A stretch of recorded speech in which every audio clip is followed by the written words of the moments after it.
اسلامی دنیا کے لیڈر کا فرض کیا ہوتا ہے، طیب اردگان نے بتا دیا۔ انسانی حقوق کے ٹھیکیداروں کو ترکی کے صدر کا UN جنرل اسمبلی کی تقریر میں منہ توڑ جواب۔ دنیا بھر میں مسلمانوں پر ہونے والے مظالم پر اردگان نے اقوام متحدہ اور خود کو دنیا کے بااثر ترین ممالک سمجھے جانے والے ملکوں کو آئینہ دکھاتے ہوئے کشمیر اور فلسطین کے مظلوموں کا مقدمہ بھرپور انداز میں لڑا۔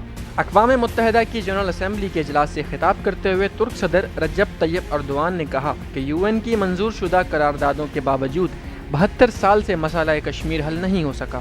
گزشتہ 50 دنوں سے 80 لاکھ کشمیری محصور ہیں، وہ باہر نہیں آ سکتے کیونکہ مقبوضہ وادی میں کرفیو نافذ ہے۔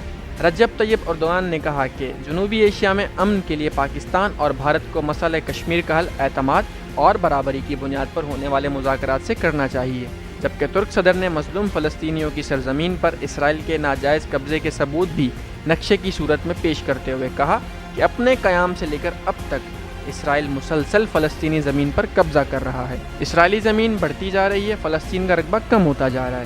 انہوں نے سوال کیا کیا کوئی اسرائیل کے بارڈرز ہیں؟ اگر ہیں تو دکھائے جائیں۔ اسرائیلی سرحدوں کا تعین کیوں نہیں کیا جا رہا؟ انہوں نے کہا کہ بے شک پوری دنیا مسلمانوں پر ہونے والے مظالم سے منہ موڑ لے، لیکن پوری دنیا جان لے فلسطین یا کشمیر کے مسلمان اکیلے نہیں ہیں، ترکی ان کے ساتھ کھڑا ہے۔